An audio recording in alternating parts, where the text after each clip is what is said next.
O programa Cidades Sustentáveis tem o objetivo de contribuir para a implantação de gestões municipais comprometidas com a sustentabilidade.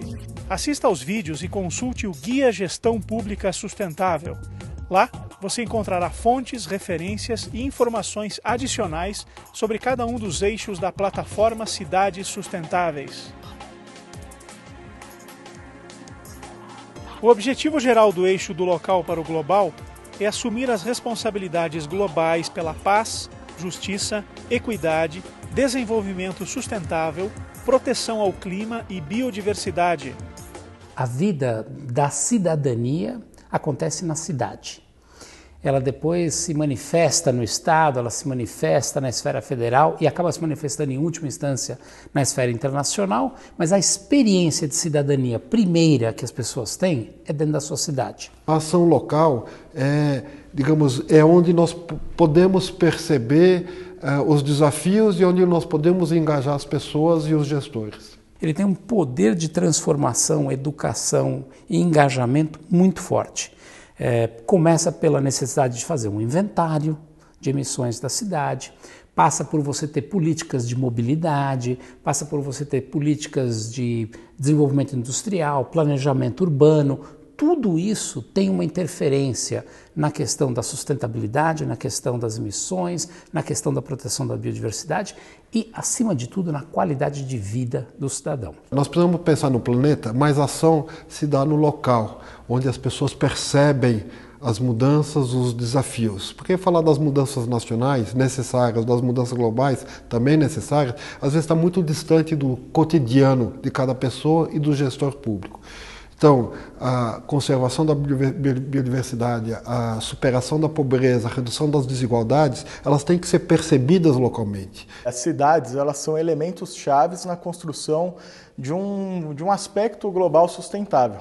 Por isso que quando a gente fala dos gestores municipais assumirem responsabilidades para a paz, para a equidade, para a igualdade entre as pessoas, pela não violência da sociedade, por proteção ao clima, por proteção à biodiversidade, isso nada mais é do porquê.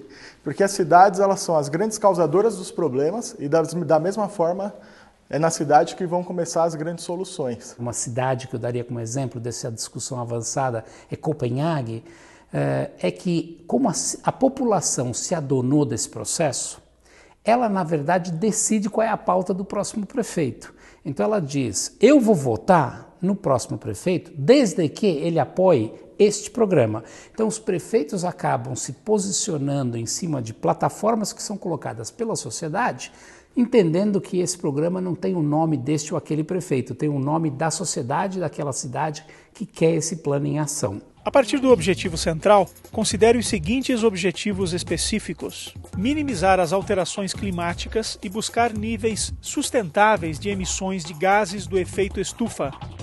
Integrar a política de proteção climática nas demais políticas municipais. Disseminar informações sobre as alterações climáticas e promover medidas de prevenção.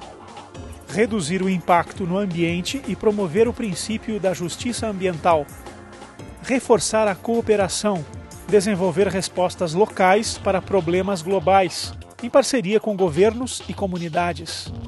Vamos analisar os objetivos específicos do eixo do local para o global. Minimizar as alterações climáticas e buscar níveis sustentáveis de emissões de gases do efeito estufa.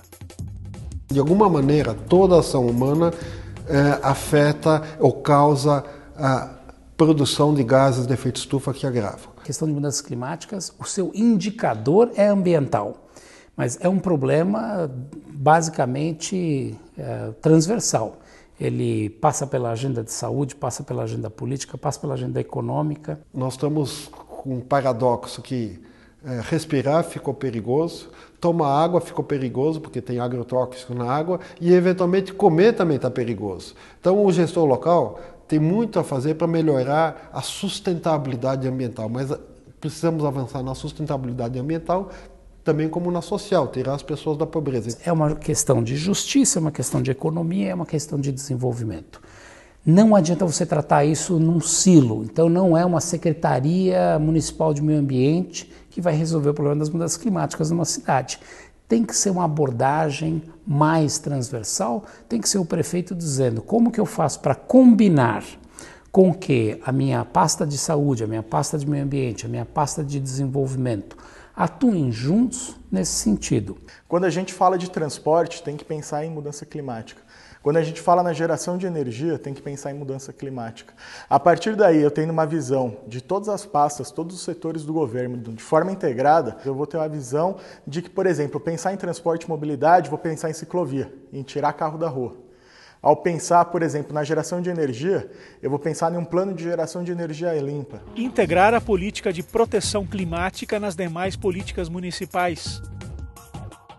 Nós temos que ir além das políticas setoriais. O gestor público, o prefeito, o gestor que quer pensar em sustentabilidade e desenvolvimento, ele tem que olhar as políticas setoriais de transporte, se fala agora em mobilidade urbana, não é só em motorização, não é só o veículo, o transporte público, o ônibus ou os grandes municípios do metrô, mas também o ciclista, o pedestre, as pessoas portadoras de necessidades especiais. A mobilidade tem que ser pensada de forma integrada, e tem que ser pensada de forma integrada enquanto a ocupação do território. O território municipal é composto da área urbana e rural. Disseminar informações sobre as alterações climáticas e promover medidas de prevenção. A gestão ela tem que ser transparente. E mais do que isso, para que a gestão de uma cidade funcione, ela precisa ser participativa. Não basta também o prefeito fazer a sua parte, a população tem que fazer a sua parte. Naturalmente, as pessoas sabendo o que causam os impactos aí de mudanças climáticas, elas também estarão ajudando. É a mesma coisa da gente pensar em um plano de gestão de resíduos. Para que ele funcione, a população vai ter que estar ao lado do poder público. Reduzir o impacto no ambiente e promover o princípio da justiça ambiental. O movimento por justiça ambiental busca também realçar as condições inadequadas de vida de parcela da população em geral, os mais pobres, que ainda estão expostos a condições ambientais inadequadas, insalubres. Isso dá para fazer no âmbito da cidade, e eu diria que você tem algumas ferramentas muito fortes para isso. A primeira é um plano diretor, é uma discussão sobre como a cidade quer planejar o seu desenvolvimento. A outra são as políticas municipais de fomento que você tem para como é que você quer industrializar, aonde você quer industrializar, que tipo de indústria você quer. Nós vamos promover a integridade ambiental e garantir que todos tenham acesso a um ambiente sadio e ecologicamente equilibrado, que qualquer ser humano tenha direito a não ser contaminado por alimento, por agrotóxico ou morrer mais cedo em função da poluição do ar.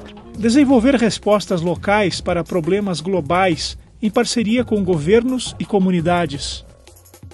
Vários problemas eles podem ser resolvidos a partir da cooperação regional, com problemas de trânsito, problema de mobilidade, a questão da gestão do lixo.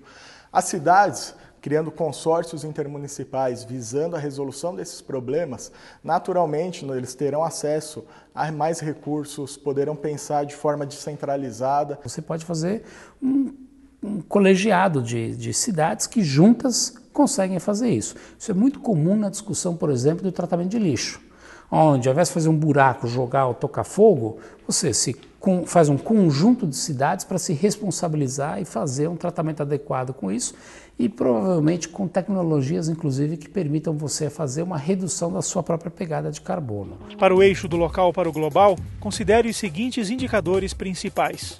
Total de emissões de CO2 equivalente per capita. Temperatura média mensal. Número de mortes por desastres socioambientais. Cada indicador tem metas de referência a serem cumpridas. Veja exemplos de metas. Total de emissões de CO2 equivalente per capita. A meta é fazer inventário de emissões e estabelecer metas de redução.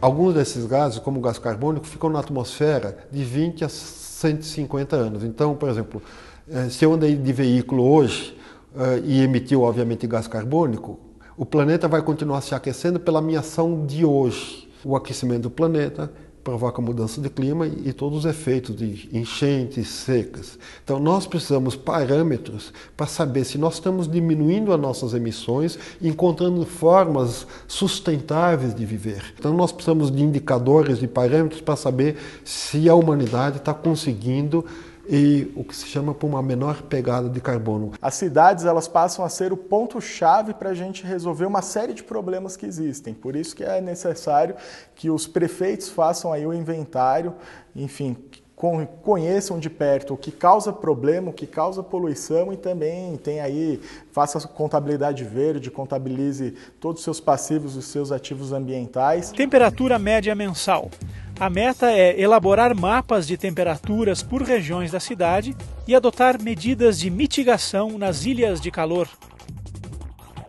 Nós precisamos na infraestrutura urbana, no planejamento de ocupação do solo, pensar as questões de recuo dos prédios, largura de calçada para permitir a arborização nas vias públicas e nos terrenos particulares, para permitir então a dissipação dessa energia e evitar ilhas de calor. A cidade ela precisa ser repartida por nichos ou por regiões ou por territórios, para que assim possam ser feitas políticas públicas de acordo com como que eu posso dizer, com as características de cada uma das regiões. Número de mortes por desastres socioambientais. A meta é estabelecer uma política de prevenção e gestão de riscos e zerar as mortes causadas por desastres socioambientais. Modelo de ocupação nas encostas, absolutamente errado, sem planejamento, associado a um fenômeno de mudanças climáticas que os padrões já indicam que nós vamos ter mais e mais uma situação de maior intensidade de chuvas e essa intensidade de chuvas acontecendo com uma frequência maior, é a fome com a vontade de comer. Então você tem que ter uma atuação muito séria de prevenção e de marco regulatório de leis que peguem, que funcionam, que sejam seguidas, de você não permitir, por exemplo, construção, adensamentos populacionais em áreas de risco. Consulte o GPS para saber mais sobre indicadores e metas para este eixo. Uma cidade brasileira que é muito usada nos debates internacionais como um exemplo de quem começou a encarar essa discussão antes da maioria é a própria cidade de Curitiba, onde a discussão sobre o planejamento, da malha de transporte urbano, de planos diretor e tal, foi colocado. Consulte o GPS e conheça outros exemplos de boas práticas.